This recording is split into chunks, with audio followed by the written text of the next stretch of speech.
A macrophage is a white blood cell that engulfs and digests pathogenic or foreign particles in the body.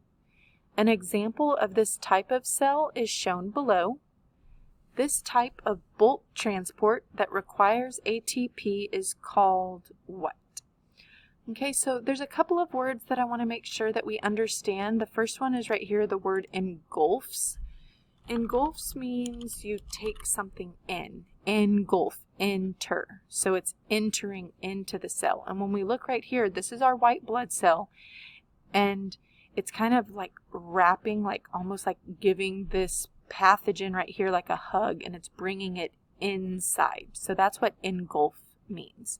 And remember that pathogenic or a pathogen, that's just going to be any bad guy. So it could be a virus or a bad bacteria.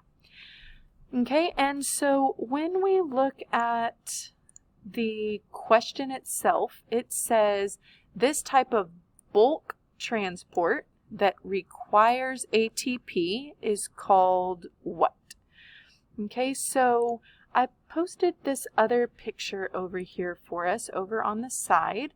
Okay, and so we're just going to write a couple of things that we notice about these two pictures. So the first one, we've got a person that's rolling this rock down the hill. So the rock starts from high and it moves down to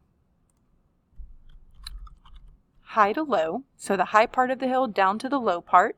Okay, they're able to just push the rock straight down the hill. So that means there's no energy required. The rock just rolls down on its own. Okay, and then this is going to be easy, right?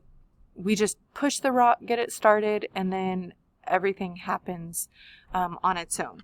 So remember, this is going to be called passive transport. Okay, and then on the other side, we have someone trying to push that rock up the hill. So they start at the low part and they go to the high part. Oh, goodness. So they're moving from low to high.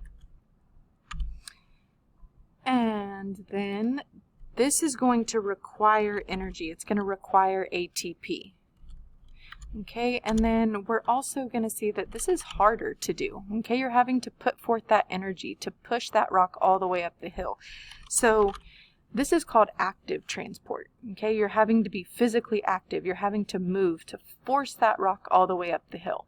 Okay, so when we look at the question, it tells us we've got bulk transport, which is a lot of molecules being moved at once, and it requires ATP. So what type of transport first is this? Would it be active or passive?